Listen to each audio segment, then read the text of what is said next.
बिस्मिल्लाहिर्रहमानिर्रहीम। बोलते कालम के साथ मैं आमिर रज़ा खान। और अगर ये कहा जाए कि अमरीकी सदर डोनाल्ड ट्रंप जो है वो हर तरफ से चीन के खौफ में मुब्तला हैं तो गलत नहीं होगा। उन्होंने कल जो बात कही, उन्होंने कहा कि इस वक्त जो है एटमी क़ुव्वत अमरीका है, लेकिन आने वाले 3-4 साल में चीन कहीं आगे निकल जाएगा। यानी वो लोगों को डरा रहे हैं कि चीन उनसे इस टेक्नोलॉजी, दिफाई टेक्नोलॉजी के अंदर एक कदम आगे जा रहा है। दूसरी तरफ उन्होंने ये कहा कि जो मेयर हैं नए मुंतखब न्यूयॉर्क के ज़हरान ममदानी, ये कम्युनिस्ट हैं। ये क्यों कहा उन्होंने कि उनको कम्युनिस्ट का लक़ब क्यों दिया, और चीन से क्या, चीन की कम्युनिस्ट पार्टी से इतना खौफ है कि वो अब ना सिर्फ दिफाई मामलात में बल्कि मुल्क की अंदरूनी सियासत में भी चीनी कम्युनिस्ट पार्टी को डिस्कस कर रहे हैं। और DF5 का खौफ इतना है डोनाल्ड ट्रंप को कि उन्होंने नाम लिए बगैर ये कहा कि चाइनीज़ हम पर हमलावर हैं और एटमी जो है क़ुव्वत को आहिस्ता आहिस्ता नहीं तेज़ी के साथ बढ़ा रहे हैं। यानी वो अपने अगले 3 से 4 साल में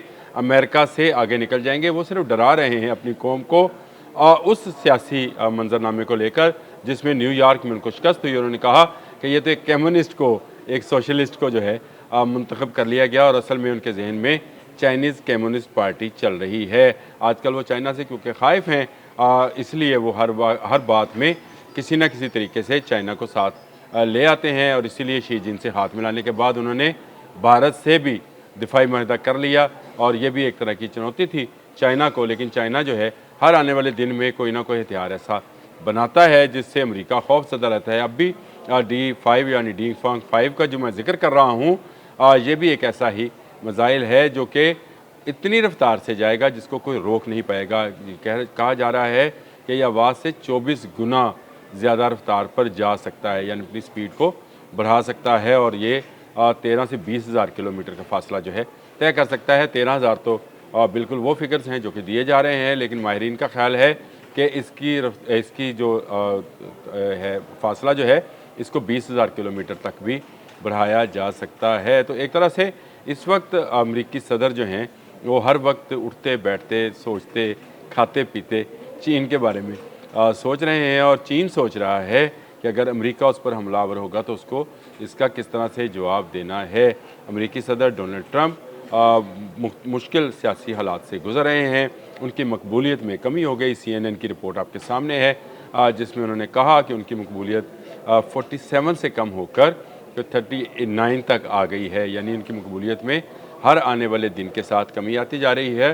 दूसरी तरफ ज़हरान ममदानी भी जो हैं उन्होंने जो नारा लगाया, जिस तरह से उन्होंने वहाँ पर मौजूद ओवरसीज़ के लिए काम किया, जिस तरह से वहाँ पर मौजूद इमिग्रेंट्स के लिए जो कि छोटी छोटी जॉब्स करते हैं उनके लिए काम किया, तो ये नज़र ऐसे आता है जैसे वो किसी कम्युनिज़म या सोशलिज़म के एजेंडे को लेकर आगे बढ़ रहे हैं, लेकिन वो तो डेमोक्रेटिक पार्टी से तल्लुक़ रखते हैं। तो ये रिपब्लिकन्स को जो है हज़म नहीं हो रहा है। इसीलिए डोनाल्ड ट्रंप जो हैं कह रहे हैं कि असल में तो सारा काम डेमोक्रेट्स ने ख़राब किया, क्योंकि इन्होंने ऐसी सूरत हाल सेनेट में पैदा की जिससे शट डाउन करना पड़ा। और शट डाउन के असल ज़िम्मेदार भी ये हैं और इलेक्शन में हारने की बड़ी वजह भी शट डाउन ही है। तो इससे नज़र आता है कि डेमोक्रेटिक ने जो जाल बिछाया है डोनाल्ड ट्रंप के इर्द गिर्द वो बहुत कारगर रहा। डोनाल्ड ट्रंप इसको कभी चाइना पर लेके जाते हैं, कभी वो अपनी ही मुल्क की सियासी जमातों पर उसको मोर्द इल्ज़ाम ठहराते हैं, लेकिन उनको समझ नहीं आ रहा है कि उन्होंने करना क्या है।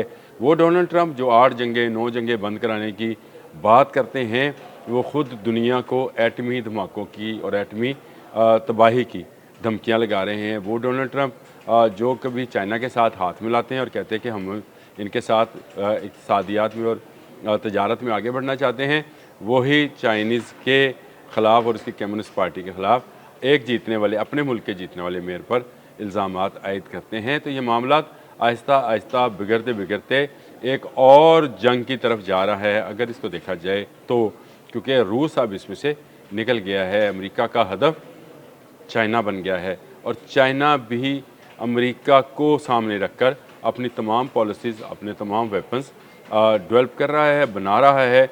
और उसकी तमाम पॉलिसीज़ इसीलिए हैं कि अमेरिका को जो बरतरी हासिल है, चाहे वो तजारत में है, चाहे वो असला साजी में है, उसमें उनकी वो बरतरी ख़त्म की जाए। और चाइनीज़ दिन रात इसी पर काम कर रहे हैं। पनामा वाला मामला आपके सामने है कि पनामा कनाल पर चाइनीज़ ने क्या किया है। और इसके बाद आहिस्ता आहिस्ता अमेरिका जो है वो एक तरफ दुनिया में हटता चला जा रहा है और दुनिया के एक बड़ा हिस्सा जो है वो चाइनीज़ के करीब होता चला जा रहा है। अगर आप ज्योग्राफिकली इस नक्शे को देखें तो आपको समझ आएगी कि चाइनीज़ ने बहुत खामोशी के साथ पूरी दुनिया को अपनी तजारती लपेट में ले रखा है।